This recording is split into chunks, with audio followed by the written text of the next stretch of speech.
최근 우리나라에는 울음으로밖에 표현하지 못하는 아이들에 대한 슬프고 충격적인 일들이 연이어 일어나고 있습니다.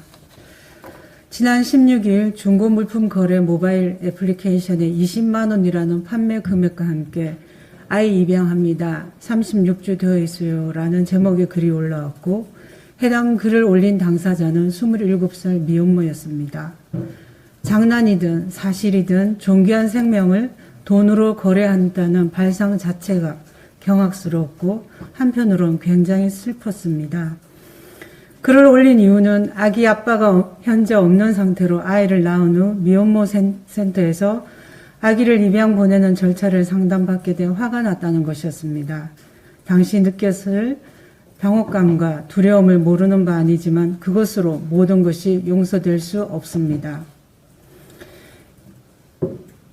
이 사건을 접하고 마음이 복잡하고 여러 가지 의문과 아쉬움이 남습니다.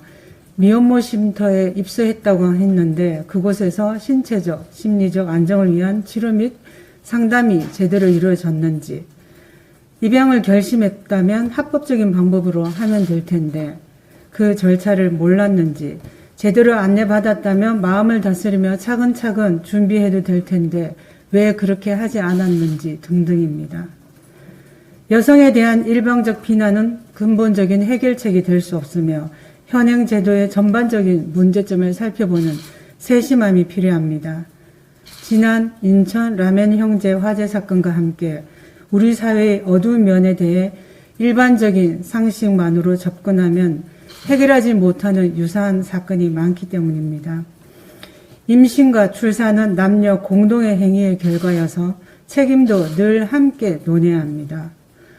변호사 시절 아이의 아빠가 외면하는 만삭의 여성이 어찌할 바를 몰라 상담하러 온 경우를 여러 번 경험했습니다. 조언이 참 쉽지 않았습니다. 이후 출산하여 홀로 키우는 경우도 봤지만 낙태한 경우도 봤습니다.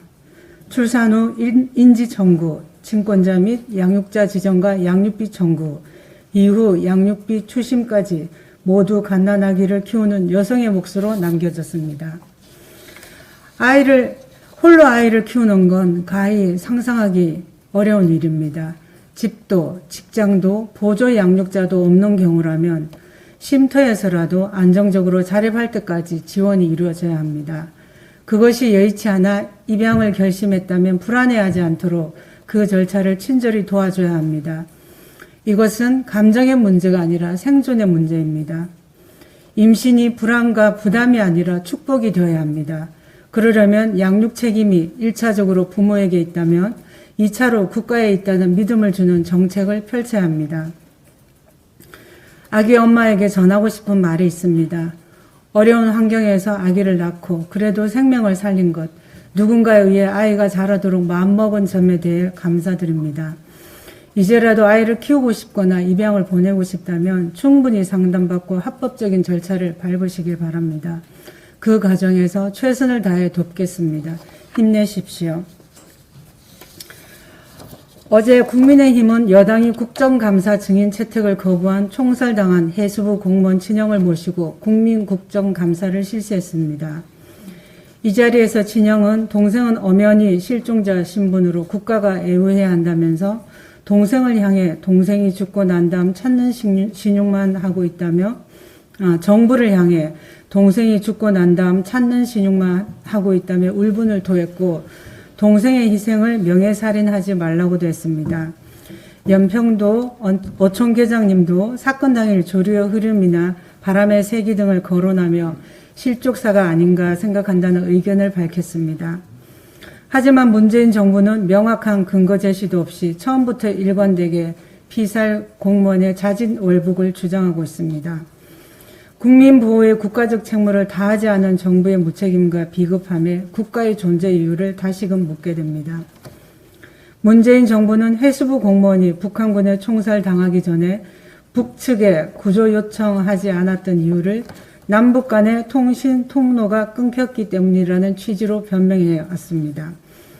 하지만 지난 15일 국회 국방위 국정감사에서 부석종 해군참모총장은 지난달 21일과 22일 실종 공무원을 수색하기 위해 NLL 가까이 접근했을 때 북한이 국제 상선 통신망으로 경보 방송을 했느냐라는 질의에 그렇다고 답했습니다. 북한과 통신 통로가 끊어졌다는 정부의 주장과 배치되는 것으로 남북 간 통신 통로는 끊어진 것이 아니라 엄연히 대화 통로로 이용되는 국제 상선 통신망은 작동되고 있었던 것입니다. 국민을 살려야겠다는 의지만 있었다면 모든 조치를 강구했을 것이고 그랬다면 살릴 기회는 있었습니다.